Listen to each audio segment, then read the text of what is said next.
sentido, si ponen en una balanza empresas y sociedad, la ANDI busca el equilibrio. El equilibrio, siempre. No busca el favorecer al empresariado. Así es, siempre ha sido así. Están nuestros estatutos y de hecho el eslogan de la ANDI es más país. Cómo construimos entre todos más país. Y muchas cosas que la ANDI propone en su momento, pues eran, digamos, en detrimento económico de las empresas, como por ejemplo en su momento se propuso en la época de la pandemia voluntariamente que nos aumentaran el impuesto a la renta para poder aportar más al tema del COVID. No me acordaba de eso. Sí, cosas de ese estilo. Claro que no. Y en ese momento, por ejemplo, esa decisión que te tocó, ¿no? ¿Estabas ahí? Sí, ya estaba en la ANDI. Eso te tocó. ¿Cómo es esa conversación? Porque pues, si algo le debe molestar a un empresario es que le aumenten el impuesto de la renta. Pues eso lo define una junta directiva, eso hay una consulta al interior de los afiliados o agremiados.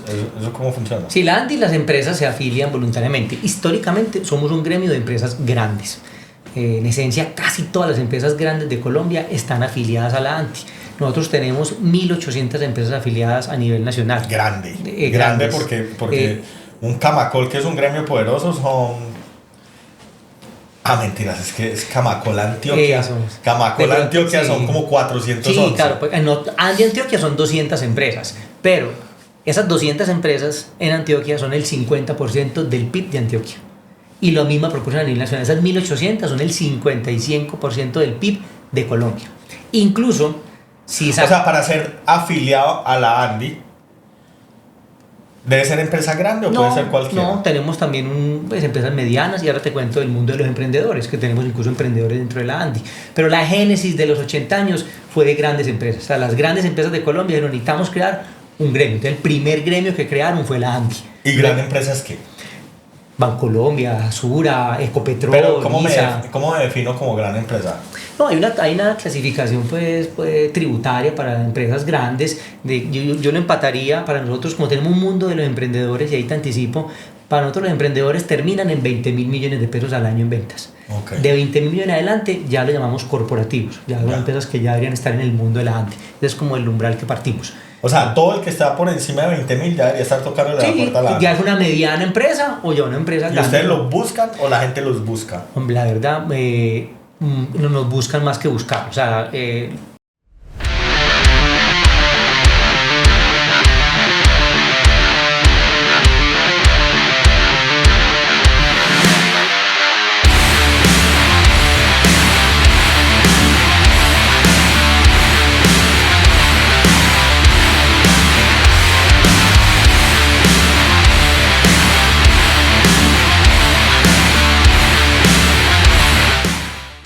Alejo, felicitaciones, llegas a Hablemos de Raíz, capítulo 100. Yo 100, creo el número de la suerte. casi que no llegamos al capítulo 100, eso quiere decir que llevamos ya bastante tiempo. Muchísimas gracias por estar acá. Alejo, yo creo que arranquemos, preséntate, cuéntanos quién eres, qué estás haciendo y de ahí arrancamos, ¿te parece? No, Lucas, a ti felicitaciones por este capítulo 100, la verdad que tener 100 invitados, 100 contenidos, pues maravilloso, lo sigo y ahí has hecho un muy buen trabajo trayendo como tantas voces novedosas. No, yo soy Alejandro Laya, gerente actualmente de la ANDI en Antioquia. Creo que rápidamente, pues un poquito como... ¿Vos reemplazaste a quién? Juan Camilo Quintero. Y había... Y antes de él estaba Juan David Pérez. Ok.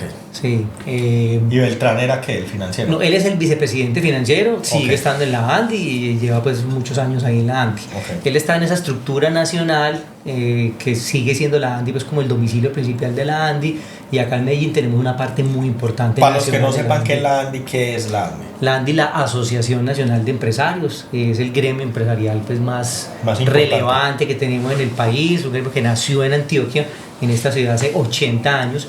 El año pasado celebramos los 80 años de la ANDI acá en Medellín. Camacol creo que tiene 67 años. 67, sí. Y la ANDI pues nace de un grupo de 44 empresarios antioqueños que crean una agremiación con el objetivo de que los represente y sea la voz de las empresas en la conversación nacional, pero también que sea una plataforma de construcción social. Entonces la ANDI ha sido históricamente pues una plataforma de arquitectura institucional muy importante de este país.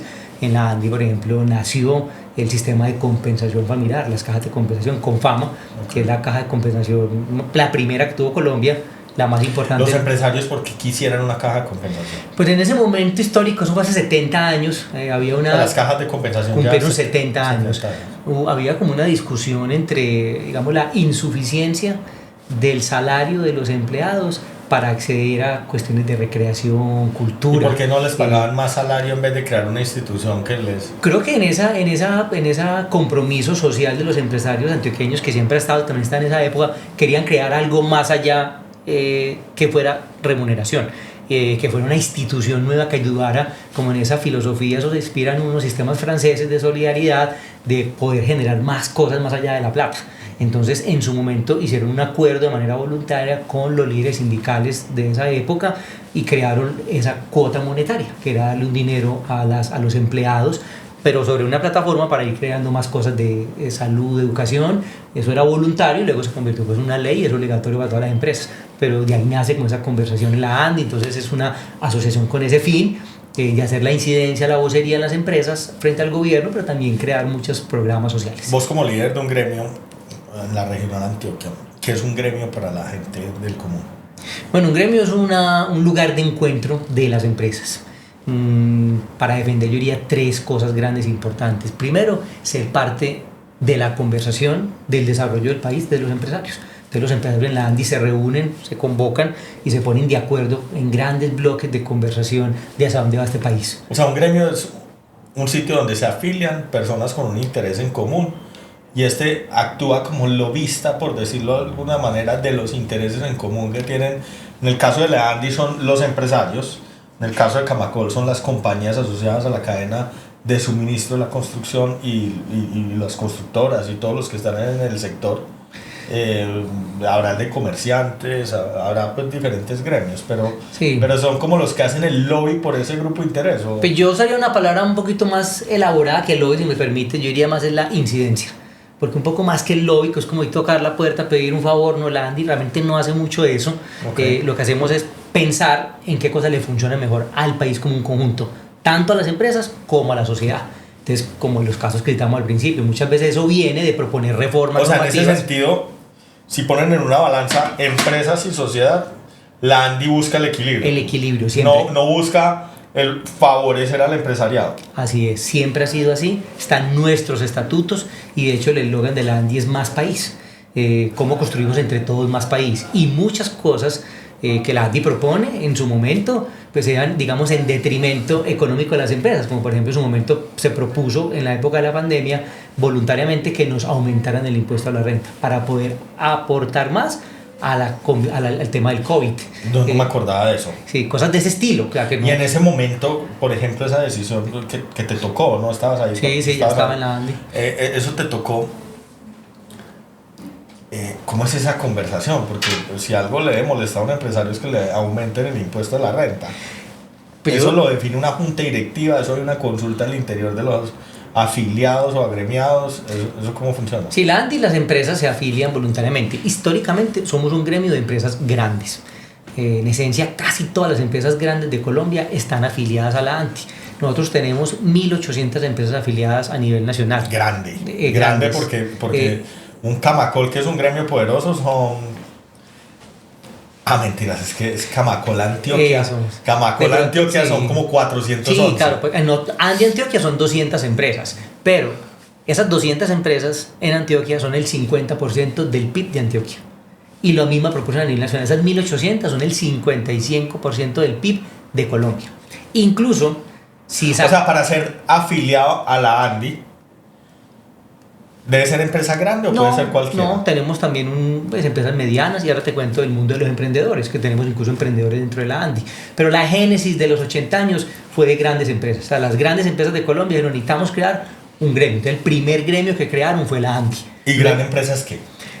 Bancolombia, Sura, Ecopetrol, pero ¿cómo me defino como gran empresa?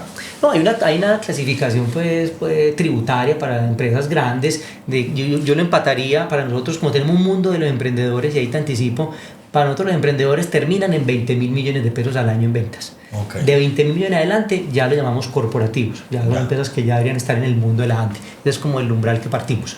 O sea, todo el que está por encima de 20.000 ya debería estar tocando la puerta a la ya es una mediana empresa o ya una empresa grande. ¿Y grande? ustedes los buscan o la gente los busca? Hombre, la verdad, nos buscan más que buscar. O sea, ¿Por qué?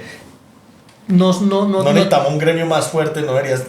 Sí, pero tampoco es que cada año aparezcan 100 grandes empresas. Es decir, sí estamos activamente buscando empresas que queremos que hagan parte de la asociación, pero también todas las empresas, digamos, que tienen como ese compromiso y quieren ser parte de esa conversación nacional, saben el trabajo que la ANDI hace en todos los frentes, en todos los temas grandes de conversación nacional. La ANDI tiene una voz en representación de los empresarios y, como decías, buscando un balance entre el desarrollo de la actividad económica, pero también el progreso social. Entonces, todos los empresarios grandes, consolidados, quieren estar en la ANDI, o sea, nos buscan y muy activamente están en la ANDI. La gente comete un error y cree que los empresarios están en contra de la gente. Todo lo contrario, pues nadie más pro sociedad, pro gente que un empresario. De acuerdo. Pues tú que eres empresario, qué gran responsabilidad tener que levantarse todos los días a conseguir el salario de X personas. Qué gran responsabilidad tener que hacer que esta empresa sea rentable para también hacer los aportes de los impuestos para que el Estado lo retribuya en su función social. Qué responsabilidad tan grande estar pensando en soluciones para la sociedad. Vos que estás en este mundo de la hotelería, la infraestructura, y lo hablamos ahora, cómo este lugar se integra al entorno, la gente viene, lo usa, y eso es el común denominador en los empresarios de este país, grandes, consolidados, tienen una gran responsabilidad social. Entonces, los gremios no somos lobistas, o sea, buscamos ser parte de la conversación nacional, aportar en esa conversación, porque somos un actor importante de la sociedad, por supuesto, como todos los otros, y queremos esa voz. Los gremios somos esa plataforma, esa voz. Buenísimo. Me decías que la ANDI Antioquia tiene cerca de 200 afiliados, sí. Y a nivel nacional 450. Somos 1800 a nivel nacional. En Antioquia somos cerca de unos 220. Los ANDI del futuro, que es un capítulo de emprendedores, son 420. Un montón. Sí, hace 20 años los empresarios, estos empresarios grandes de la ANDI, dijeron, bueno, queremos en ese compromiso social que haya más empresas, que tengamos más competencia, necesitamos más competidores, que haya más actividad empresarial, entonces apoyemos el emprendimiento. Entonces se creó un capítulo que se llama ANDI del futuro, y como su nombre dice, queremos que en un futuro sean como las empresas grandes de la ANDI. ¿Qué vale afiliarse a la ANDI? Para los pequeños, para los emprendedores, ellos tienen unas reglas a partir de los estados financieros. Entonces tienen unos valores mínimos y máximos en función de los estados financieros, unos multiplicadores de las ventas, activos, patrimonio. Para los pequeños, nosotros tenemos 3 categorías de chiquitos. Las startups, que es una empresa que vende de 60 millones hasta 1.000 millones al año, que ya tenga existencia, esas se afilian como con 1.800.000 pesos al año. Luego tenemos las Scale Up 1, que son empresas que van de 1.000 millones a 5.000. Y luego las Scale Up 2 de 5.000 hasta 20.000. En esas están como por 3 millones y 5 las otras. ¿Y para una empresa de más de 20.000 en ventas cuánto vale? Depende de los estados financieros, pero la cuota mínima afiliación son 14 millones de pesos. Y anuales, sí. Y tiene un techo que para como en 350 millones. Ok. Ojo, eso es importante porque todo lo que la ANDI hace es solamente con ese dinero. Nosotros no tocamos recursos públicos, no tenemos ningún tipo de... Pero me imagino que sí hay actividades comerciales, me explico. Congresos. Sí. O sea, todo eso hace parte. El congreso de la ANDI pues, es famoso y pues, debe valer una fortuna y debe tener una facturación importante. Sí, eso. No sé si existen ferias o algo distinto. Sí, eso hace parte como el modelo de sostenibilidad, pero eso es más que todo para entregar contenido de valor a los afiliados. La esencia pues son las cuotas de sostenimiento y eso nos da también esa independencia al momento de hacer el trabajo de incidencia, de vocería, de defensa de la actividad empresarial, porque no tenemos ninguna atadura ni ninguna vinculación con recursos públicos. Entonces se crea ese capítulo de los emprendedores como con la intención de fomentar el emprendimiento, de que crezcan. Entonces lo que hacemos es conectar a los emprendedores con los corporativos. Tenemos ruedas de relacionamiento, ruedas de negocios, para que tenemos un adjetivo que llama aceleración, buscamos acelerar los emprendedores. Tenemos un bloque que se llama Crece, donde hacemos toda esa estrategia, un bloque que se llama Aprende, y donde le damos todo el contenido que necesita un emprendedor, gobierno corporativo, fijar precios de sus productos, mercados internacionales, conocimiento para que ellos no mueran, porque tú sabes que un emprendedor pues a veces por falta de buen acompañamiento desaparece, y un bloque que para ellos es importante, que es el bloque de incidencia. Los conectamos con las juntas directivas de la ANDI a nivel nacional, los utilizamos en el buen sentido de la palabra para que nos den aportes para las políticas públicas. Entonces, ahora que hubo cambios de alcaldes por el país, ellos armaron un paquete de recomendaciones para fomentar el emprendimiento innovador, que es el que tenemos en la ANDI, en los planes de desarrollo. Entonces, con distintas alcaldías, la alcaldía de Bogotá, la de Cali, la de Medellín, les entregamos esas recomendaciones a los secretarios de desarrollo económico y algunas de ellas se incorporaron en los planes de desarrollo de las ciudades y hacen parte como de la agenda de desarrollo. En su momento, por ejemplo, el país no tenía ley de emprendimiento, eso fue por allá en el gobierno del presidente Iván Duque, y los emprendedores redactaron un texto de lo que es la ley de emprendimiento de Colombia. Ese texto se le entregó al gobierno y fue evolucionando en el Congreso, y es la ley de fomento al emprendimiento que tiene el país. Entonces son muy activos también en aportar al diseño de política pública, que es una parte importante de lo que hacemos en la agremiación. Empresas constructoras hay muchas. Hay algunas, sí, pues están. O se van muy por el gremio de la construcción, muy por Es que, mire, yo, incluso pues las empresas que tenemos no eligen un gremio. Por ejemplo, no sé, en mi junta directiva está con Concreto, que también está en Camacol. Sí. Entonces ellos, como la ANDI es un gremio multisectorial, tenemos empresas de todos los sectores, tenemos 32 sectores de la actividad económica. La conversación en la ANDI es de esos grandes temas que afectan a todos los sectores. Sí, lo tributario, lo laboral, el país, las instituciones, la innovación, lo internacional. Y entonces ellas combinan, como en su gremio del sector, están en su gremio del sector y ahí trabajan sus temas sectoriales. Nosotros hacemos mucho trabajo conjunto con los compañeros de los gremios sectoriales, y en la ANDI están como en la conversación de los temas grandes, gruesos, que son multisectoriales, llamémoslo así. Es más industria que, o no, realmente no, empresas. Ya está muy mezclado. Es industria la I, pero... La I era la I de industria, buena pregunta, pero eso hace ya muchos años ya cambió una E de empresa. O sea, somos la asociación. Ya hay bancos, ya hay de todo. Exacto. Como la economía ha venido cambiando. Y o sea, hoy debería ser la ANDE. Se llama la ANDE, Asociación Nacional de Empresarios. Conservamos la I, pero ya nos llamamos de empresarios, y tenemos muchas empresas del sector servicios. Eso, sí, eso confunde un poco. Uno siempre piensa... Es que yo creo, cuando te pregunté lo del sector constructor, dije, pero es que es industriales. Y pues también son industriales, pero inmediatamente me fui a fábricas. ¿Sí?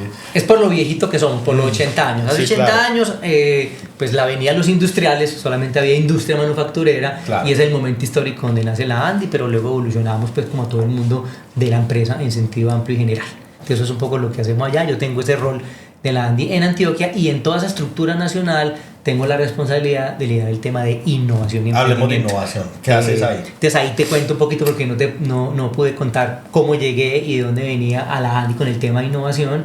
Digamos, de alguna manera, pues yo soy economista, y siempre en economía tuve como la inquietud del crecimiento económico. Sí. Cómo crece la economía. Y en esas teorías de crecimiento económico hay unas que lo explican a partir de la innovación, como el conocimiento, la educación, la ciencia, la tecnología es el motor de desarrollo, y me metí como en ese mundo. Después de graduarme, hice un doctorado en esa área en economía, y estuve 10 años trabajando en la academia, en la Universidad Pontificia Bolivariana, en esos temas de gestión de ciencia, tecnología e innovación. Ahí luego pasé al mundo de lo público, estuve 7 años en el mundo de lo público. Pero antes de que pases a lo público, ¿qué dice la teoría sobre el desarrollo y la innovación? Vamos, que la teoría dominante, como en economía clásica, es que las economías crecen porque acumulas capital, acumulas trabajo, acumulas tierras. Es como el paradigma neoclásico de la economía.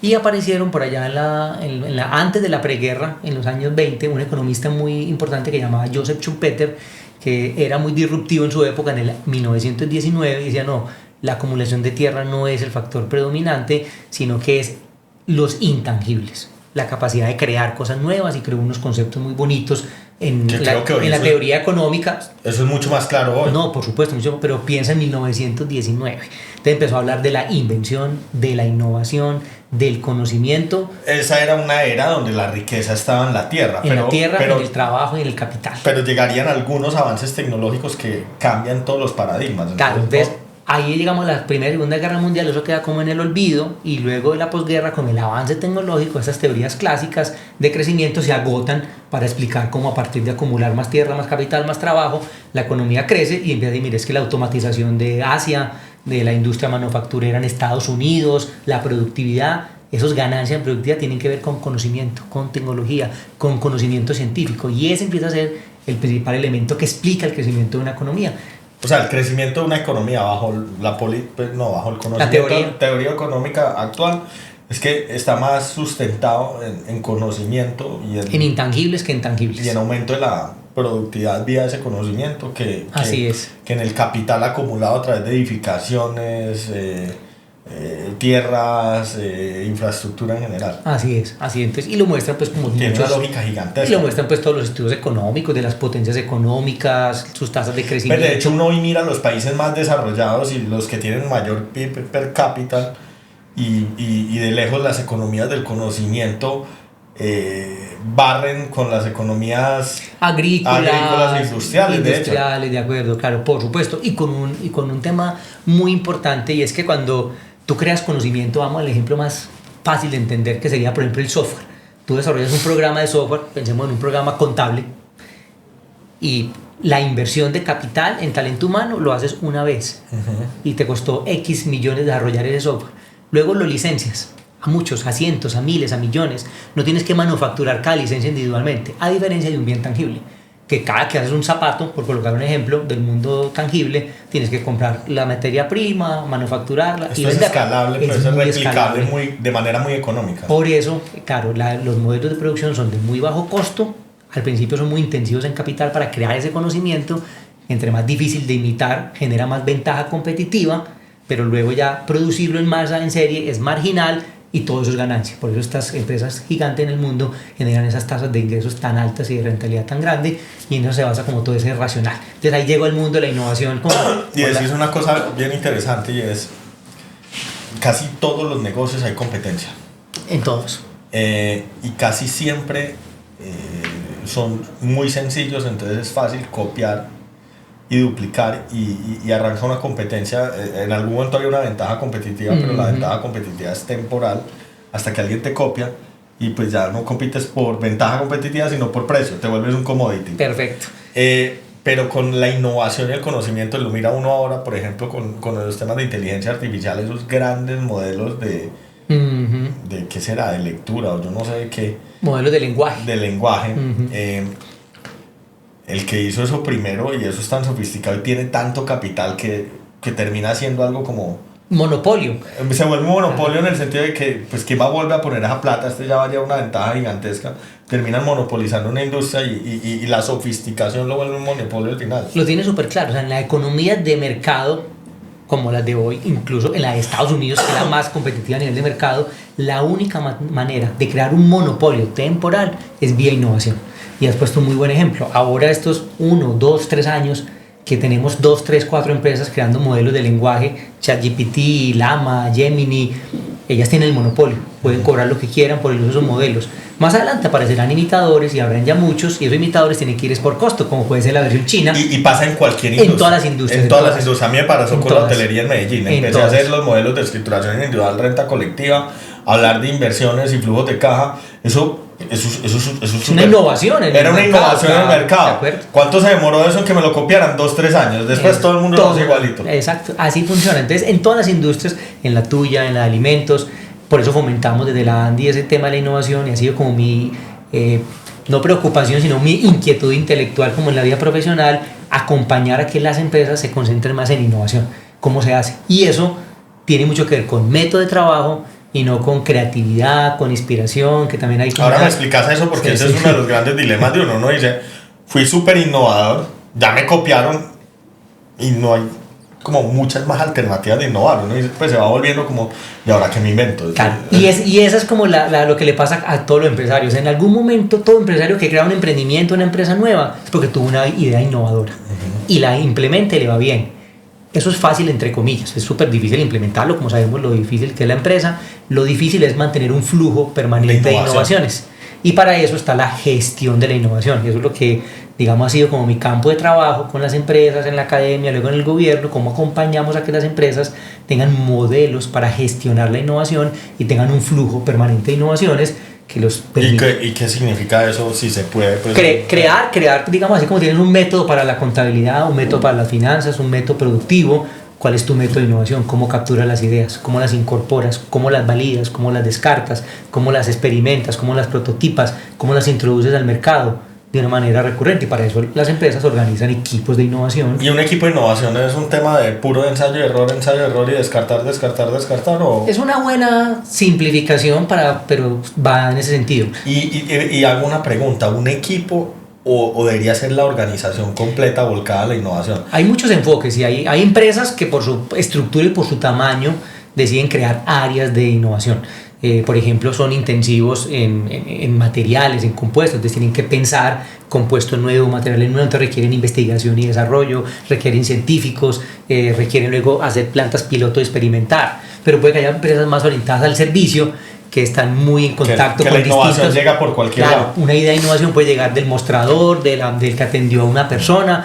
La idea es cómo eso no se te quedan en anécdotas, sino cómo lo capturas. Sí, la innovación es diferente para un Argos que para una compañía inmobiliaria. Un Argos está pensando en los materiales, en cómo hacer los permeables más resistentes, darle color, no sé, y para eso necesita unos científicos trabajando con el cemento.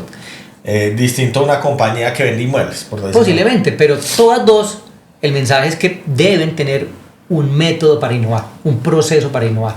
Cómo capturas esas ideas, esas señales, cómo las prototipas, cómo las ensayas, cómo las descartas, cómo las financias, cómo eventualmente incluso hasta las proteges. Pues yo creo que el 99% de las compañías no tienen ni idea de lo que estás hablando. Yo por lo menos aquí estoy como marica. Pues la estadística en Colombia es que el 75% de las empresas en Colombia no tienen nada que ver con innovación. No innovan, no les importa, no es con ellas. El 25% tienen algún grado de innovación, pero de ese 25%, apenas un 4% tienen innovaciones que podríamos llamar formales, pues. sí, competitivas, con un buen elemento de conocimiento. ¿Quién lo hace bien? O sea, ¿quién es tu...? Pues nosotros tenemos en la ANDI, de hecho, pues en el área, nosotros tenemos un instrumento que le llamamos el ranking de innovación. Entonces, tratando de promover esta conversación, cada año tenemos una alianza con la revista Dinero, de publicación de semana, donde invitamos a las empresas a que se postulen para medirle su proceso de innovación. Cada año nos presentan unas 400 empresas de Colombia. Y de manera gratuita nosotros las medimos, hay unas metodologías internacionales para hacer la medición de la innovación en las empresas y las clasificamos en función de su grado de novedad y su impacto en las innovaciones. Y las premiamos en el Congreso de la ANDI. El año pasado, por ejemplo, la empresa más innovadora de Colombia fue Alpina. Y hay unos jurados externos. ¿Y qué hizo? Por ejemplo, Alpina desarrolló un producto alimenticio que es como una bebida basada no solo en lácteos, sino con una agregación de nutrientes para suplir a necesidades nutricionales de grupos muy vulnerables. Entonces, una bebida que tiene un costo de 1.000 pesos y las personas, eso es como la comida de todo un día.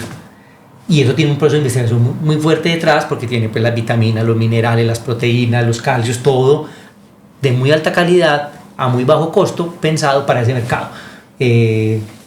Fue una innovación muy radical en términos científicos, pero también en términos sociales, porque estaban llegando a un nicho de personas que lo necesitaban realmente. Me imagino que en la calificación hay un componente social importante. Medimos el impacto, entonces hay distintos impactos. Uno puede ser social, hay otros que pueden ser social, mercado, pero diría uno que es muy importante, pero hay innovaciones que no piensan tanto en lo social, pero tienen una repercusión económica gigantesca. Pero también es un mito. De hecho, incluso cuando miramos las empresas, hace por ahí unos 10 años les preguntábamos a los líderes de innovación de las empresas cuál era su principal motivo para innovar.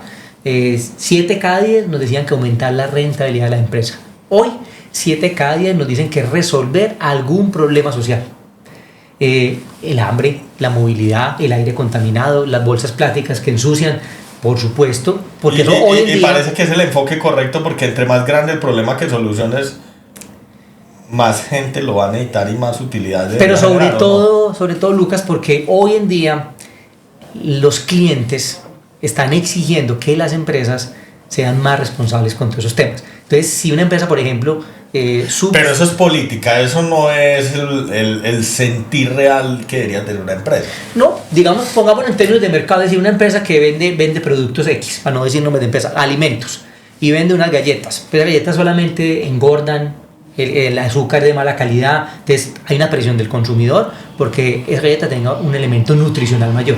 Entonces la empresa se enfoca en que sea un producto alimenticio de mayor valor nutricional y no, digamos, un producto basura. Y en eso le meten investigación, desarrollo, nuevos compuestos, materias primas de mayor calidad.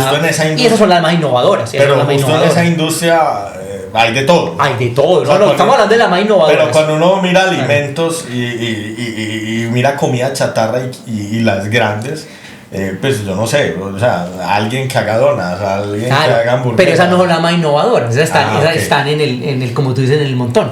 Las más innovadoras, su innovación es en alinearse con esas exigencias del mercado de los clientes. Y ahí hay un umbral muy potente de innovación, no solo en Colombia, a nivel global. Pero tengo una pregunta, ¿esa innovación va alineada con un mayor PIG? No, también, por supuesto. Porque debería, porque sí, arrancamos la conversación hablando de que conocimiento finalmente traía nuevas tecnologías y esas nuevas tecnologías generaban ventaja competitiva y ventaja competitiva debería generar pues un mayor rendimiento. Volvamos al ejemplo de la dona que dice, está la dona X que vale 2.000 pesos de la empresa X que no tiene ninguna carga nutricional y alguien inventa la dona Y que aparte que es igual de rica y de dulce, es alta en proteína y no engorda.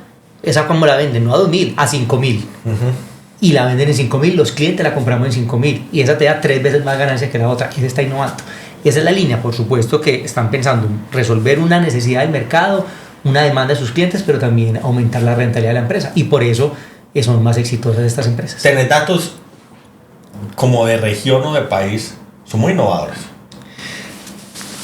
Nosotros lo medimos mucho, ¿sabes? Es decir, cuando miramos frente a América Latina, la economía colombiana está más o menos en la 5ª posición en términos de innovación de economías. Están por encima de nosotros Chile, Brasil, Costa Rica, Argentina estuvo una época, ya se rezagó, Colombia siempre está como entre ese puesto 4º y 5º en un ranking que lo mide, que es el Global Innovation Index.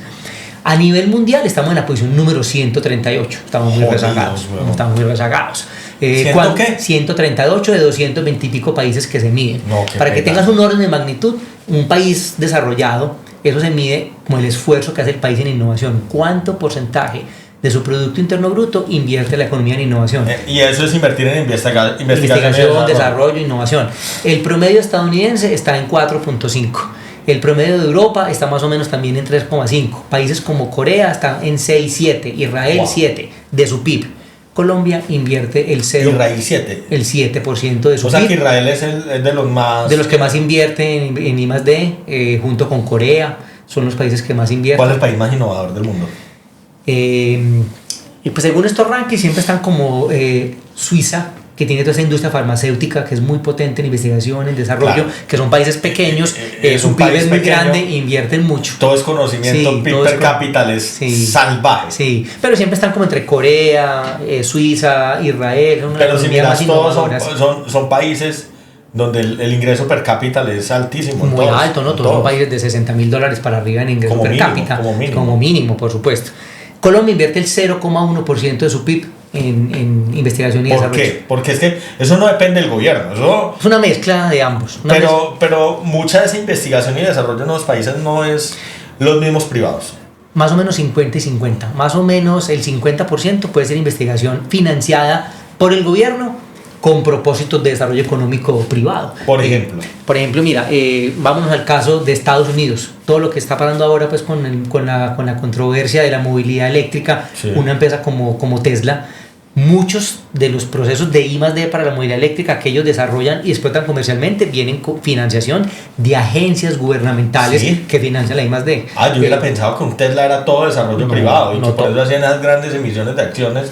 Hay una mezcla. O sea, Estados Unidos ha sido un país muy líder en el mundo en colocar de manera deliberada plata pública donde quiere desarrollar sectores, en la industria militar, en la industria aeroespacial, en la industria de la movilidad eléctrica.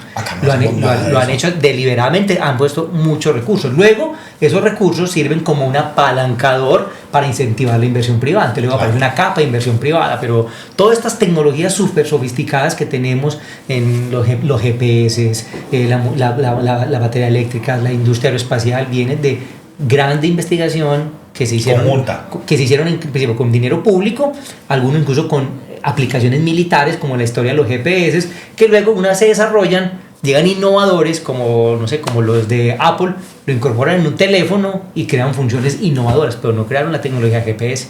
Se beneficiaron a nivel inventivo de una inversión pública en una etapa previa de I+D. Pero digamos que se beneficiaron ellos y el resto del mundo. No, y el resto de la humanidad, claro. Entonces ese modelo funciona muy bien, se requiere un esfuerzo público importante En Colombia el 70% de todo el dinero que hay para I+D es plata privada, solo el 30% es dinero público, a diferencia de los países desarrollados que es más o menos a la inversa, 70-30 o 50-50. También requiere una voluntad de los empresarios también de hacer inversión. Si bien en Colombia la proporción es más grande de la empresa privada, las empresas nuestras invierten, estas 400 que son muy innovadoras, están invirtiendo en promedio el 3% de su presupuesto de ventas en innovación. De cada 100 pesos que vende, 3 van a innovación. Empresas líderes en el mundo, esa proporción puede ser más o menos de 20 a 30 pesos. Wow. Eso también da un orden de magnitud pues, del flujo de conocimiento pues, que están desarrollando y que están haciendo. Entonces es una mezcla tanto de política pública. Bueno, una empresa que invierte el 20-30% es que es una farmacéutica, por ejemplo. Un jugador global que necesita estar siempre a la vanguardia, tener el producto. Una compañía como Google o una compañía como estas debe pueden ser hasta más. Sí, porque es una cosa muy loca. La base de ellos todo es innovación. Entonces, guardando las proporciones, en Colombia, pues respondiendo a tu pregunta, pues tenemos un rezago importante frente a América Latina y la región. ¿A qué se debe ese rezago? Culturales, gubernamentales. Yo creo que no logramos, Lucas, como entender el inicio de esta conversación, que el arreglo económico se debe centrar en cómo generamos esos bienes públicos de conocimiento que son intangibles, para que a partir de eso una capa de emprendedores innovadores desarrollen muchos productos innovadores. La conversación está capturada por quién tiene la tierra, a quién le quita la tierra, qué regalo de un subsidio del otro. Un poco la innovación en el país no despega por la dificultad que haya de ser empresario, por decirlo de alguna manera, ¿no? Mucho más allá incluso que ser empresario, o sea, de la misma concepción de los que están en la política pública, de los líderes a todo nivel gubernamental, de que esa no es la conversación. Pues yo creo que vámonos a la controversia pues ahora internacional. ¿Cuál es la tensión geopolítica? Es una tensión alrededor de la innovación. ¿Cómo detengo el avance de inteligencia artificial de China? ¿Cómo detengo que los vehículos eléctricos de China más potentes llegan a Estados Unidos? ¿Cómo hago para que la industria estadounidense sea más fuerte? Eso es una discusión sobre cómo hacer que esa industria sea más innovadora, y toda la inversión de recursos es para investigación, desarrollo e innovación. La nuestra no, o sea, está muchas... Esa conversación no existe. No existe. Existe en un pequeño nicho como el mío, donde hablamos con las empresas, en esas 400 empresas que entienden que es una forma para ellas competir, pero no es la conversación de país. Hay que volver a la conversación de país. Vos venías ahora de una asamblea. ¿Estabas en la asamblea? En la Junta Asesora del CUBE. ¿El CUBE qué es? El CUBE es el Comité Universidad Empresa Estado. Pero eso no es una conversación de innovación ahí. Sí, es un grupo donde estamos unos líderes empresariales de la ciudad, unos rectores de unas universidades y la administración pública, en un acuerdo voluntario. Eso es una reunión voluntaria, el CUBE no existe como persona jurídica, nos reunimos una vez al mes para ver cómo conectamos mejor lo que hacen las universidades con las empresas, para que haya más proyectos de innovación, de investigación de manera conjunta. ¿Y qué se está haciendo? O sea, ¿qué? En el CUBE estamos organizados en 3 mesas. Sí. Hay una mesa que llamamos la mesa de emprendimiento innovador. Yo tengo esa mesa bajo mi responsabilidad. Ahí lo que hacemos es articular todo el ecosistema de emprendimiento de la ciudad. Tenemos una segunda mesa que es la mesa de financiación. De esa mesa, por ejemplo, nació la idea de tener el Medellín VC, que ya lo tomó Ruta N para poderlo desarrollar. Medellín VC Venture Capital. Para poder invertir plata del distrito en la modalidad de capital de riesgo en emprendedores. Tenemos una mesa que... Eso, cuando hablas de VC es muy enfocado a startups. Startups, sí. Esos son startups. No al sector real. No, son startups del sector real. Okay. No, o sea, no tan tecnológicas, pues. Puede haber de todo. Puede haber de todo. No, startups no son tecnologías, son empresas en etapa temprana, pero que están muy orientadas a temas de innovación, no necesariamente tecnología. Y otra mesa que es la mesa de plataformas, que es donde revisamos todo lo que hay de política pública, reglamentación, qué se puede hacer. En esa mesa, que la lidera un empresario de la región, la lidera Juan Carlos Mora, hay unos empresarios, están los rectores de las universidades, pues llevamos uniendo empresas con universidades y han salido proyectos muy bonitos. Es decir, pues en la génesis del CUBE mostramos, la metodología es mostrar los avances de las universidades para que los conozcan los empresarios y hagan alianzas, y cómo la política pública ayuda a que eso suceda. Entonces hay una cantidad de casos de resultados de investigación, de proyectos universitarios que se los mostramos a los empresarios, hacen alianzas y han hecho licencias, patentes, emprendimientos conjuntos y desarrollos conjuntos de tecnologías. Entonces le damos un poco de dinámica. Esta ciudad es la ciudad más líder en innovación en Colombia, pues, incluso pues con los rezagos que tenemos a nivel de América Latina. Por encima de Bogotá, mucho. Pero alguna vez escuchaba que existía la Rapimafia, por ejemplo. Sí. Entonces en el tema de startups muy enfocado a tecnología, entendía que Bogotá nos llevaba una ventaja gigantesca por el solo hecho de que allá había aparecido ese ecosistema de Rappi y como eso fue una, ¿cómo es que llaman? Unicornio. Sí. Pues de ahí habían salido un montón de ideas adicionales o de esos socios fundadores y de gente cercana. Si los separemos, digamos, los corporativos, las empresas grandes, la mayor dinámica de innovación de empresas grandes está en Medellín.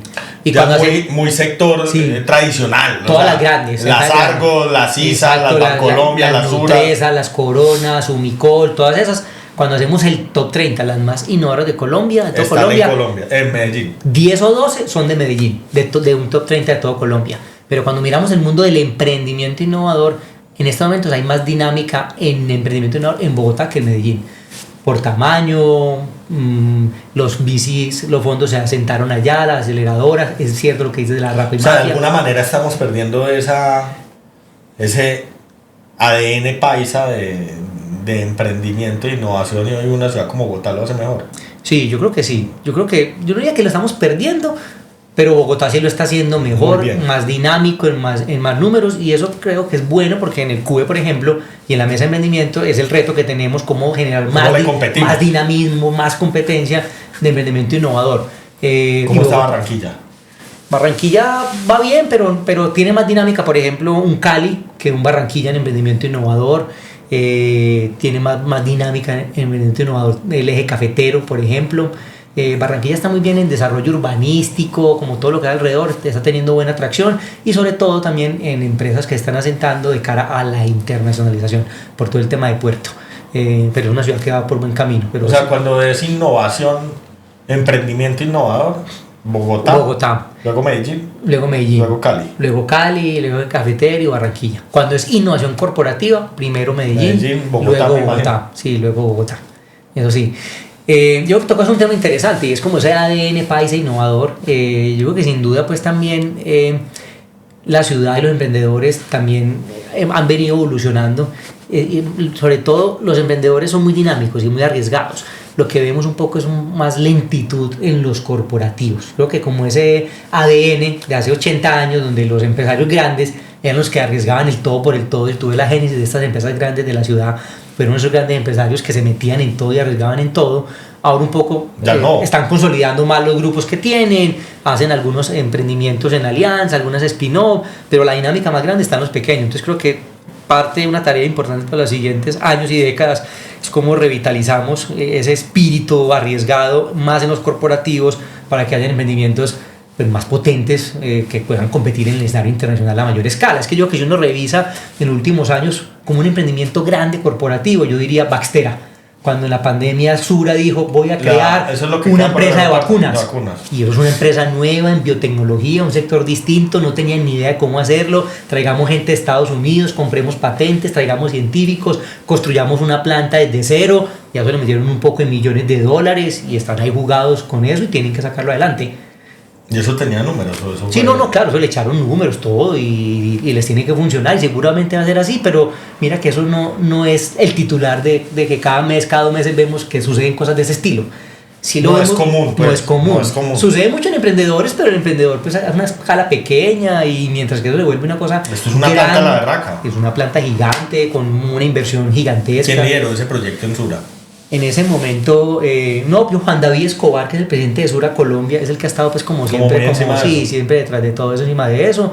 Eso tiene un gerente que se me escapa el nombre ahora en estos momentos, que es como el científico líder, que es un colombiano que se había ido para Estados Unidos y vino en época de pandemia, tocó la puerta en Sura, lo escucharon y se fueron juntos en ese emprendimiento.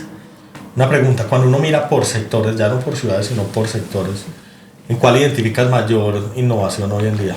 O sea, ¿cuál es el sector? En los corporativos, en el sector de alimentos, tenemos mucha dinámica de innovación. ¿Por qué? Porque regulatoriamente están muy presionados. Es decir, regulatoriamente, con todas las legislaciones nuevas de productos saludables, los etiquetados, la misma conciencia de los consumidores sobre el efecto de los alimentos en la vida, entonces tiene una gran presión por crear cosas nuevas, mejores, y hay una dinámica de innovación muy importante. También es un sector pues que hemos estado pues aprovechando toda esta potencialidad del país agrícola. Hay mucho dinamismo. Ahí tengo una pregunta. Ese sector yo creo que es un sector altamente regulado. Sí. ¿La regulación no va en contra de la innovación? Pues mira que nosotros en el ranking de innovación les preguntamos a los empresarios que nos digan cuáles son sus principales barreras para innovar. ¿Cuál crees tú que es lo primero que nos dice un corporativo que le estorba para innovar? El exceso de regulación. El exceso de regulación. Bueno, tienen muy claro. Todo el mundo siempre dice que es la financiación. No es la financiación. No es la falta de plata, no. Pero yo lo veo en mis proyectos. El problema número uno para hacer más vivienda, para que la vivienda sea accesible en esta ciudad o en el país, es el exceso de regulación. El exceso de regulación. Entonces, pasa un proyecto en Medellín, son creo que 81 trámites. No, es que es absurdo, es absurdo. Uno llena papeles, no hace proyectos. Y con los nacionales también, entonces todas las regulaciones del INVIMA, del ICA, de todas las instituciones, es un gran inhibidor de la innovación en nuestro país. Por eso ese experimento de los sandbox regulatorios, eso tiene ¿De los qué? Sandbox regulatorios es un concepto estadounidense. Un sandbox se traduce como un arenero, y un arenero es como decir, yo cojo un espacio y lo libero de las regulaciones. Es decir, aquí en esta zona urbanísticamente no aplican las reglas. Lucas, puedes hacer lo que quieras. Vamos a verificar. ¿Hay de eso en Colombia? De eso solamente se crea uno para el sector financiero. Es decir, la ley permite crearlos. Y ahí salió todo ese boom de las fintech, muchos de esos experimentos de fintech. En el mundo eso se usa, entonces con algunas acotaciones geográficas. Entonces, por ejemplo, uno dice, no sé, queremos que este distrito se vuelva un distrito de movilidad sostenible y que haya vehículos autónomos. Entonces todos los emprendedores pueden probar en esta manzana vehículos que se manejan solos, sin pedir permisos, sin licencias, pueden hacer cosas, experimentos. Eso es un mecanismo para dinamizar la innovación. Una vez los experimentos... Nunca había escuchado eso. Una vez los experimentos... Sí, entonces una vez pero ojo, los reguladores están observando cómo funcionan. Y es una manera muy responsable del innovador con el regulador. Dejarlo que innove, y una vez ya la innovación funciona, y dice, apliquemos esta regulación para los nuevos y volvamos lo grande. Pero aquí no se puede hacer nada, todo está prohibido, y entonces si innovar ya es bien arriesgado en términos de incertidumbre, de costos, adicional al tema regulatorio. Ese es como el principal desafío que tenemos. ¿Dónde estás viendo más innovación? ¿Qué otro sector? ¿Alimentos? Bueno, en alimentos hay mucho dinamismo. Hablaste un poco del sector financiero con las fintech. Bueno, en el mundo del emprendimiento, en fintech. Digamos que me voy a quedar un poquito en las grandes, y luego hablamos de los emprendedores, en los grandes del mundo de alimentos. Todo lo que tiene que ver con energía, eficiencia energética, cómo consume menos energía, cómo la miden mejor, cómo combinan fuentes de energía con fotovoltaica, eólica, mezcla de energía, procesos, hay todo ese vertical de energía. Entonces tenemos una serie de empresas nuevas que te miden la energía con mucho detenimiento, que te crean procesos de autogeneración, toda la presión energética para salirse de fuentes que contaminen a quedarse con fuentes completamente sostenibles, sobre todo en empresas grandes que tienen procesos térmicos y que consumen mucha energía. Toda esa vertical de energía hay mucha innovación en todo el tema que tiene que ver con empaques y envases. Lo mismo, también todos estos temas de pelar, pues, ¿no? Sí, todo lo de economía circular, plásticos de menor densidad, plásticos, bioplásticos que se degraden más rápido, o sustitutos del plástico a partir de elementos completamente degradables como arroz, soya, cáscaras, que tengan propiedades de inocuidad para alimentos pero que sean biodegradables. Todo ese mundo de los empaques y los envases, hay mucha innovación y está todo por hacer, porque todas las empresas tienen la presión y la obligación y también la intención de sustituir pues muchos de sus envases y sus cosas que son altamente contaminantes y requieren procesos grandes de reciclaje. Hay una innovación muy grande, como en los corporativos, ya que son como los más grandes bloques de innovación. Y en el mundo de los emprendimientos, fintech es como el sector que más se ha venido desarrollando.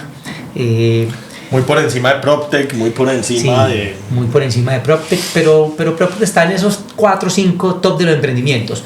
Pero la palabra clave es tech, es decir, fintech es el que lidera, pero estamos viendo mucho en temas de logística, propiedad raíz, consultorías que se pueden hacer a nivel internacional con la vertical tech. ¿El tema cultural es innovación? ¿Cultura en la empresa? No, cultura en general. O sea, por ejemplo, el fenómeno de los grandes artistas musicales acá en Medellín, ¿eso se cuenta como innovación o eso no tiene nada que ver? No, en sentido, no, es novedoso, es una palabra que se puede usar, pero no es innovación. Innovación está definida como el estándar mundial en cosas que sean nuevas para el mercado, que vengan a partir de un conocimiento nuevo que se desarrolló para poderlo desarrollar. Un nuevo género musical sería innovación, no. No, pues, pues eso no es que sea así, no es que sea matemática. Pero digo porque cuando entró el reggaetón a Puerto Rico cambió. Novedoso, digamos que es novedoso, una cosa novedosa y en el mundo de la cultura que es una innovación en términos de cómo lo hacen, pero en el mundo pues empresarial, industrial, no es el estándar de medición, es decir, no vamos a subir en los rankings mundiales de innovación por un fenómeno cultural. Eso no está en la conversación, pero le vemos el valor y pues cómo puede ayudar a arreglos sociales y el dinamismo económico. Ruta N hace parte del ecosistema de innovación. Ruta N hace parte, venimos pues como de una etapa muy complicada por la administración anterior de que lo desmantelaron completamente, lo politizaron, perdió todo el protagonismo, todo el brillo. Ahora pues hay un grupo de personas que han estado... Lo que uno escucha es eso, pero es real, pues, o sea, sí, vos lo viviste. Sí, no es real. Por 4 años desapareció, ahí no había cuotas burocráticas y escándalos de corrupción, de coimas que pedían en contratos, pero nunca pasaba nada. Y Ruta N pues, se creó para ser la agencia de innovación de la ciudad y cuando nació lo hizo muy bien y nos puso en un referente internacional y todavía incluso a pesar de esos momentos pues como oscuro, tú vas por Colombia y es un referente de lo que en otras administraciones públicas quieren tener en sus ciudades. O sea, todas las ciudades quieren tener un Ruta N. ¿Y hoy lo lograron ya enderezar o todavía están...? Va por buen camino, yo creo que le falta y estamos acompañándolo y hay que darle más potencia y más impacto, pero van por buen camino. Ruta N es la agencia de innovación. De la ciudad. De la ciudad. De la ciudad. Entonces trabaja en la mano de Andy. Sí. Porque Andy invierte en innovación. De acuerdo. Me imagino que trabaja muy de la mano de las diferentes universidades. Sí. Las universidades tienen mucho que ver con la innovación. Tienen mucho que ver, trabajan mucho con... ¿Cuarta revolución industrial hace parte de Ruta N? ¿O es algo de la ciudad? ¿O tiene algo que ver? Hace parte de Ruta N, es un centro nuevo que también se cerró. Es el único centro, eso es del WEF, World Economic Forum. Sí. El World Economic Forum, que es del Banco Mundial, creó una red de centros en el planeta para desarrollar los temas de cuarta revolución industrial. ¿Qué cuarta revolución industrial es? Son todas las tecnologías de analítica de datos, inteligencia artificial, también materiales, y ahora se ha venido pues mucho decantando y el de Medellín va a ser solamente con foco en inteligencia artificial. Es el único de habla hispana en el mundo, es el único de América Latina. Sí, no es un centro para Medellín, es un centro de América Latina. ¿Y por qué escogen un Medellín para la inteligencia artificial? Pues, ¿estamos haciendo algo acá? Por esa historia de hace 10, 12 años de Medellín, que de verdad tenemos muy buena dinámica de innovación en la ciudad. A nivel corporativo, de ecosistema, de institucionalidad, de creatividad, hay un buen ecosistema y eso lo leen también en el mundo. Entonces por eso el web, digo, yo me hago en Medellín, también hubo una gestión pues del alcalde Federico en su primer mandato por traer el web y el web vino a Medellín, se enamoró de la ciudad y dijo quiero estar allá y están otra vez volviendo a reactivar el centro para América Latina acá en Medellín. Es una oportunidad muy importante. ¿Y entran a Ruta N o entran a otro edificio? No, van a estar en el edificio de Ruta N y va a ser pues una ventana al mundo porque el objetivo de este centro es conectar con los otros centros a nivel global, Israel, Dinamarca, Estados Unidos, y traer las mejores prácticas, tecnologías de inteligencia artificial para aplicarlo al contexto de ciudad. Eso va a ser, si lo hacemos bien y Ruta N y los que lo estamos acompañando somos exitosos, eso nos va a generar mucho dinamismo en ese mundo para la ciudad. Ahora decías que liderabas el tema de innovación en la ANDI. Entonces, ¿cuáles son los proyectos más importantes que estás liderando? ¿O a quién estás trayendo? ¿O qué estás conectando? ¿Se puede saber un poquito de eso? Sí, nosotros tenemos, yo diría, 2 proyectos como claves. Hay un proyecto que se llama Innovación Más País. Es un proyecto que trabajamos con el principio de la conversación de cómo mejorar que las empresas tengan modelos de gestión de la innovación para que lo hagan de manera sistemática. ¿Cómo le mejoramos la innovación a las empresas? Hemos trabajado ya con 200 y pico de empresas a nivel Colombia y en este momento tenemos un grupo de 40 empresas en Antioquia, en el capítulo de Innovación Más País Antioquia. Y ahí lo que le das es una capacitación. Eso es un proyecto que dura 3 años, entonces tiene 3 etapas. La primera etapa es consultoría. Venga, ¿cuál es tu negocio? ¿Tienes innovación? ¿No tienes innovación? Y entonces con consultores expertos te ayudamos a mejorar o a desarrollar tu modelo de gestión de innovación. Okay. De ese modelo sale una cartera de proyectos. ¿Eso qué le cuesta a una empresa? Nada. Eso lo estamos financiando con unos recursos que conseguimos para el proyecto y las empresas no tienen que pagar, lo hacemos con afiliados a la ANDI. De ahí sale una cartera de proyectos de innovación. Con esa cartera de proyectos, 5, 6, 7 proyectos, va a una segunda fase que le llamamos la red de confianza. Y es que buscamos emprendedores, universidades, centros de investigación que tengan conocimiento, tecnologías para desarrollar esa innovación y los conectamos. Entonces se conectan, estructuran bien la innovación, y en la tercera etapa del proyecto, que tiene una financiación de unos recursos que se llama el Sistema General de Regalías, las empresas reciben un dinero para implementar el proyecto y ponen una contrapartida de ellas mismas. Entonces implementan los proyectos. Ya esta etapa, 40 empresas desarrollaron 40 innovaciones que incorporaron a su línea de producto con impactos espectaculares, o sea, cosas... Creo que sí lo recibimos. Cosas espectaculares, por ejemplo, Sofasa, por ejemplo, en la línea de ensamblaje de carros, los guardafangos de los carros, por debajo, eso que es una pieza plástica, sí, tienen la misma presión de sostenibilidad, de buscar componentes más amigables con el ambiente. En la alianza que hicimos con Nacional de Chocolates, el desperdicio de la cascarilla de chocolate lo incorporaron en conjunto con la Universidad de AFIT, el Centro del Plástico, y crearon un biopolímero, es decir, un plástico con menos capacidad de plástico que tiene también un componente biológico con esa cascarilla. Y con eso desarrollaron el guardafangos para una serie de carros, los Duster y otro. Y esos guardafangos ya lo incorporaron al uso. Entonces le están mermando impacto a su producto y lo desarrollan. Maravilla. Por ejemplo, desarrolló uno súper bonito, me parece maravilloso, y es que las neveras, ellos las embalaban en icopor. El icopor es un producto que se demora 1000 años en biodegradarse, pues no se degrada básicamente. Sí, sí. Entonces, y sale esas partículas. Entonces, en esa presión desarrollaron con un proveedor, que es lo bonito, es decir, en su cadena de proveeduría vengamos a trabajar con los proveedores que nos desarrollen para no eliminarlos de la cadena e importar una solución, que él se modernice e innove. Entonces la innovación es en el proveedor. Entonces un proveedor de ellos lo acompañaron para desarrollar un compuesto entre papel y cartón, ya no icopor, con una forma que parecen como los paneles de una abeja, la forma tiene impacto, sí, para que haya mayor absorción, y reemplazaron eso para embalar las neveras. Entonces ya ese material se biodegrada en 3 años y están ahorrando como 50 toneladas de emisiones de CO2 y una cantidad de dinero en los costos. Y así son los 40, no los puedo contar todos porque nos quedamos aquí 3 días, sí, pero son todas innovaciones reales, y lo que buscamos, y es un proyecto muy importante porque buscamos es que las empresas de verdad innoven cosas que incorporen a su línea de productos, de servicios, le generen rentabilidad, más supervivencia, porque pues tú que eres gerente, el principal desafío de un CEO es que la empresa permanezca en el tiempo. Sí, sostenibilidad. Es el principal, que no desaparezca la perpetuidad de la empresa. Total. Y eso es a partir de ese flujo permanente. Entonces estamos convencidos, y yo, de que eso lo logran mayoritariamente si son innovadoras, si incorporan eso. Ese es el proyecto más importante que tenemos, que es Innovación Más País. Y un segundo, que está más en la línea de cultura, que es con el que estamos hablando, el ranking de innovación. Uh-huh. Como eso no es tan conocido, te lo hacemos en alianza con la revista Dinero Semana. Eso tenemos un número especial que sale una vez al año, que es solamente las empresas que participan en el ranking. Le entrevistamos a los presidentes, documentamos las innovaciones, todas quieren salir en la revista Semana porque la ven no sé cuántos millones de personas, los premiamos, les damos una medallita, y eso nos ayuda a mover la cultura de innovación dentro de las empresas, el cambio cultural, que es tan difícil, que es de largo plazo y que necesitamos enganchar. Eso lo hacemos, eso es para todos, no tienen que ser afiliados, lo hacemos para las que quieran participar libremente, no les cobramos nada, las medimos, les damos un feedback de cómo lo están haciendo, les damos datos para que se compare con su sector, porque queremos es que a todas les vaya bien y no. Eso es como lo más importante que estamos haciendo ahora en la ANDI en innovación. Te cambio un poco el tema y hablemos de ciudad.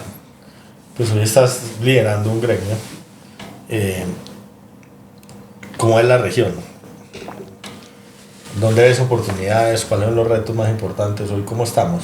Claro. Yo creo que estamos como en un punto de inflexión, lo veo yo como muy importante, porque pues, estamos teniendo como este boom, sin duda, turístico, de visitantes, que nos tomó por sorpresa. Eso no es el resultado de una política, pues, que la estamos pensando hace 10 años y estábamos listos. Entonces eso nos ha generado, y pues vos tenés incluso pues mucha más información que yo, pero yo pues como ciudadano y como gremio pues vemos como toda esa presión que tenemos en el mundo inmobiliario, en la movilidad, en el desarrollo urbano, en las mismas empresas. Ahora por ejemplo estamos tratando en la ANDI de entender como todo ese flujo de nómadas digitales, pero los que tienen como más vocación de invertir, de conexión con un mundo, los conectamos con los emprendedores de Colombia. Mira que hemos sido pues históricamente en Medellín muy tímidos en el bloque de la internacionalización. Nuestras empresas son muy locales. Los empresarios nuestros, pues un empresario dice voy a salir de Antioquia y voy a Bogotá a buscar mercado en Bogotá, y eso es lo más lejos que va. Los que van al mundo pues son poquitos, y son las multilatinas pues como clásicas, nos da dificultad. Pero qué tan bonita esa oportunidad que el mundo está viniendo a Medellín. Entonces, cómo aprovechar que el mundo está viniendo a Medellín y conectarlo de una manera más ordenada con los emprendedores, con los corporativos. Ahí vemos una oportunidad importante, pero también una oportunidad perdida en términos de ciudad. Estamos muy concentrados en la capa, llamémosla así, pues sí, porque hay que suplirla de los servicios para el turismo, pero de verdad cómo potenciamos esta economía y la revitalizamos para que compitamos a nivel global. Es que lo que está sucediendo en términos geopolíticos de las guerras comerciales a partir de aranceles, eso no es menor, eso también va a llegar acá, eso va a tener efectos inflacionarios, pérdidas de competitividad. Eso va a llegar muy rápido. Eso va a llegar, necesitamos insertarnos mejor en el mundo, ser más competitivos. Y todo este nomadismo que está llegando creo que es una muy buena oportunidad que no estamos aprovechando bien de conectarnos. Vos lo ves, puede que uno de esos huéspedes que tenés 2-3 meses trabaja o tiene una empresa en Estados Unidos en un sector, volvamos al punto, alimentos, que queríamos globalizar, no hay necesidad de ir, sino que es asociarnos con él y desarrollar negocios. Creo que hay una bloque ya importante. nos pasa, o sea, todas así, por ejemplo, esta semana han venido aquí, no sé, unos 5 o 6 extranjeros distintos a hacer inversiones en propiedad raíz. Y necesitamos que avancen de ese sector, que es muy importante, pero que avancen en otros sectores de la economía. Pero cuando uno habla con ellos, entonces le dicen, no, es que aquí hay unas comunidades de nómadas gigantescas. Entonces me muestran un chat, uno de los chats tenía 700 personas inscritas y el otro chat 1300 Exacto, personas. Sí. Es una locura. Y con uno de ellos hablaba y le preguntaba, ¿vos qué haces? Y me dice, no, yo estoy dedicado al negocio de la propiedad raíz en Estados Unidos. Y le digo, ¿cómo haces eso? Y me dice, no, es que yo puedo hacer el mismo negocio de manera digital. No sé cómo, pero lo hace. Y me dice, ¿sabes qué es lo más interesante? Que es que yo en Estados Unidos me estaba ganando $1,5 millones anual y con eso vivía en la Florida. Y en la Florida, la verdad, eso es muy buena plata, pero no vivía tan bien. Llegué aquí, inmediatamente pues estoy en el top. Y ya estoy creando empresas en Medellín, ya estoy haciendo inversiones en Medellín. O sea, el solo hecho, y llegó a Medellín por un viaje a conocer, y me decía, Lucas, y lo más interesante de todo el tema es que pues ya no soy yo solo invirtiendo. Le he hablado tantas maravillas a tanta gente sobre esto que ya mi familia está llegando, están invirtiendo ellos. Eso no lo estamos haciendo bien. Hay una oportunidad real, grande de dinamizar mucho más la inversión en la ciudad, de evolucionarla mucho más e incluso de internacionalizar las empresas que tenemos, porque así como él está acá, tiene sus conexiones allá, él es un vehículo para ir también al mercado estadounidense, total. En todos los otros sectores, que nuestra economía, y Colombia es un país de 50 millones de habitantes, donde 25 millones son pobres, lo mismo para Medellín. Nosotros tenemos que ir al mercado global, o sea, con la producción local de los colombianos no vamos a salir de la pobreza, a ser un país de renta media alta. Los países más ricos están conectados con el mundo. Y le venden a mercados. Necesitamos traer dólares del mundo, si no. Y eso es una oportunidad. Eso no lo estamos leyendo bien en Medellín. No hay una estructura, no hay una arquitectura. Pero yo no sé si en Medellín no es el país. Pero yo digo que el país, pero es que como el fenómeno está más grande en Medellín, tenemos que ser nosotros los que lo organicemos mejor. Y sabes que tiene mucho que ver con la forma en que se tratan a las compañías. Entonces, te voy a poner un ejemplo.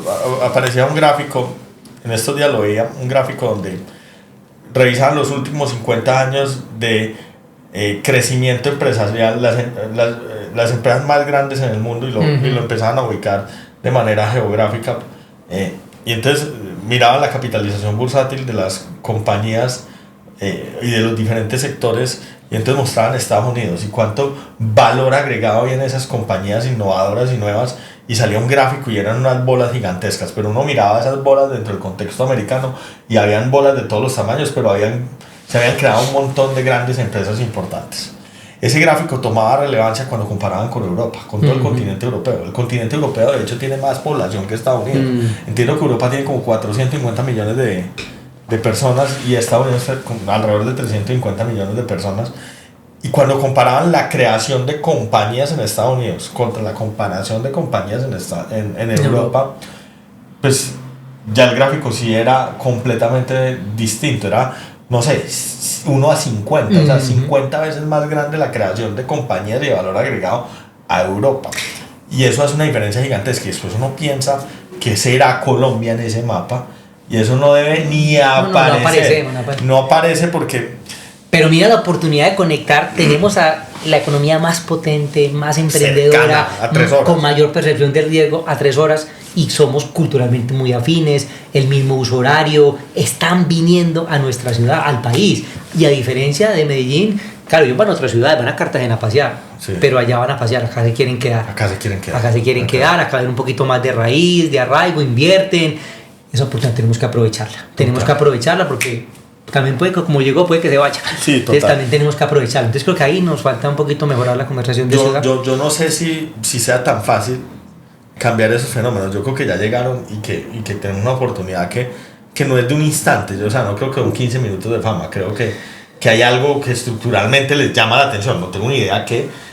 Lo que sí es importante es como entenderlo y aprovecharlo de manera y refinarlo para que pues este destino cada vez sea un destino mejor, que atraigamos mejor calidad de visitantes, mejor perfil de los que vienen y no que tome un rumbo de degradación como ha sucedido en otras ciudades. Y un destino como este debería también aprovechar.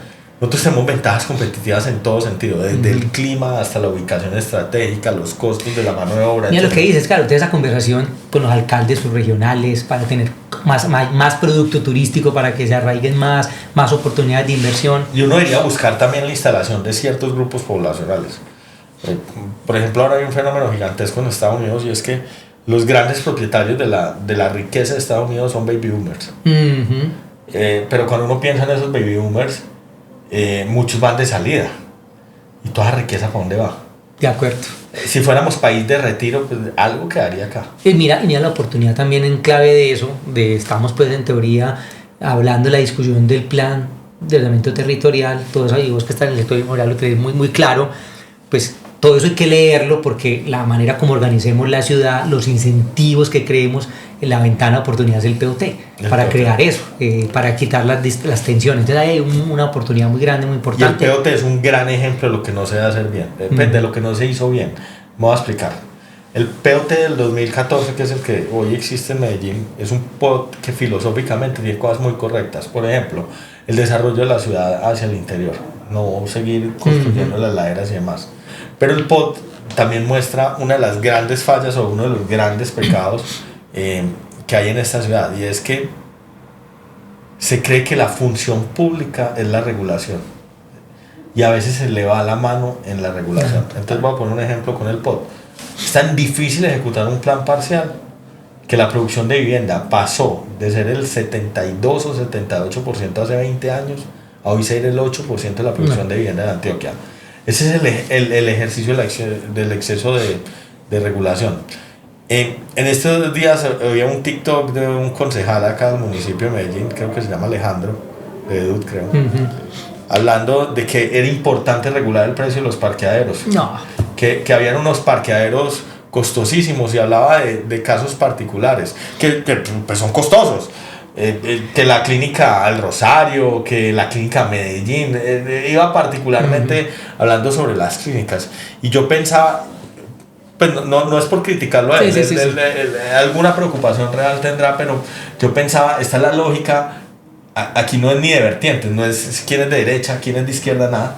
Es la filosofía general del gobierno, es pensar en regulación. Yo pensaba, ¿por qué regular unos parqueaderos donde hay una inversión privada? ¿Por qué le van a cambiar las reglas de juego a un privado que ya hizo una inversión? ¿Cómo mirar a entrar a dinamizar más la oferta y la demanda para que el precio se regule? El mercado solo se regulará. Y yo pensaba, ¿por qué regular un parqueadero que tiene tantas alternativas distintas para dar una solución? Es que ¿quién dijo que yo tengo que ir en mi carro a la clínica? Puedo coger un Uber, puedo coger un taxi, me pueden llevar. ¿Por qué nos desgastamos en crear regulaciones excesivas que después van a decir otros, yo no voy a hacer ninguna inversión en un parqueadero, no voy a crear más oferta? Yo creo que no han entendido la conversación de que la regulación finalmente termina generando problemas de demanda, que finalmente termina creando mercados más difíciles, donde finalmente vamos a tener que pagar mucha más plata y vamos a ver mucho menos emprendimiento. Sí, como dicen por ahí, pues tanto Estado hasta donde sea necesario, en el sentido que hay cosas que hay que regularlas, por supuesto, pero no hay que hiperregular pues cada interacción y cada mercado porque simplemente no funciona. Entonces creo que volvemos al punto de que el exceso de regulación sí es un problema en la innovación, en el desarrollo económico, en la visión de ciudad que tenemos. Pues Estados Unidos creo que es uno de los países más libres que hay, en todo sentido. De acuerdo.